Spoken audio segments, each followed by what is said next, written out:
So the king of Israel sent to find out if this man knew what he was talking about.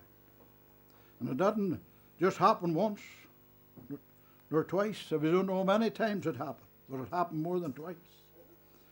Therefore the heart of the king of Syria was sore troubled for this thing, that he called his servants and said unto them, will ye show me which of us is for the king of Israel? We want to send confusion back to where it comes from. We send it back into the ranks of the devil. We send confusion unto the evil setups of this world. So there's confusion because the king can't understand how the king of Israel knows what's going on. And whenever we're listening to the word of the living God, when we're listening for that voice saying, this is the way walking it, we can confuse the enemy. And we can take the enemy out of the battle. So the king of Syria thinks that there's a spy in the camp. But we don't have to be in the spy in the camp. We're above all that. We're from above and not from beneath. We're the head and we're not the tail. And one of his servants said, none, my lord, O king, but Elisha. Some chat about are we known in hell. Of course we're known in hell. Because the demon said, Jesus I know, and Paul I know, but who are you? Once we're walking with God, the devil knows all about us. But that's his problems, not ours. Amen. Elisha the prophet that is in Israel telleth the king of Israel the words that thou speakest in thy bedchamber. And he said, go and spy where he is, that I may send and fetch him. And it was told him, saying, behold, he is in Dothan.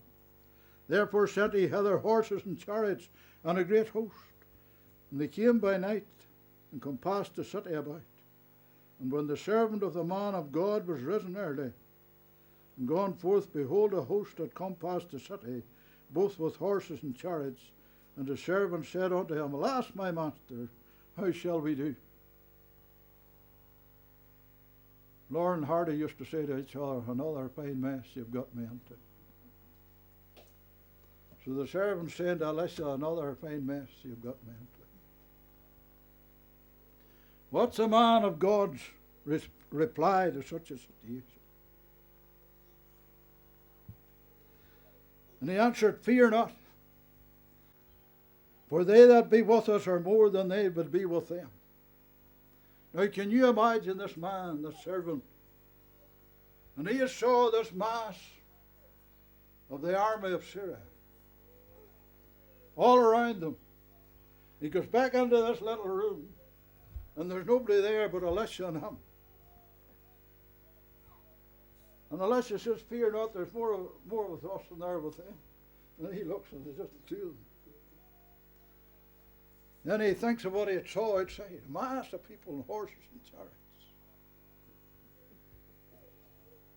But you see, when we start such a thing, we have to finish it.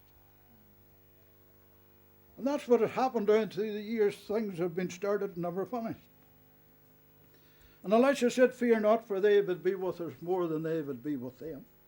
And Elijah prayed and said, Lord, I pray thee, open his eyes. Elisha prayed that God would open this young man's spiritual eyes, that he may see, and that the Lord opened the eyes of the young man. And he saw, and behold, the mountain was full of horses and chariots of fire round about Elisha. Isn't it great that it wasn't just round about the city? It wasn't just round about the mountain.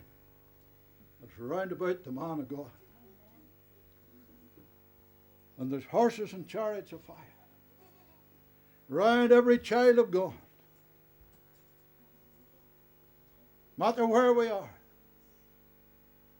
there's horses and chariots of fire all around us.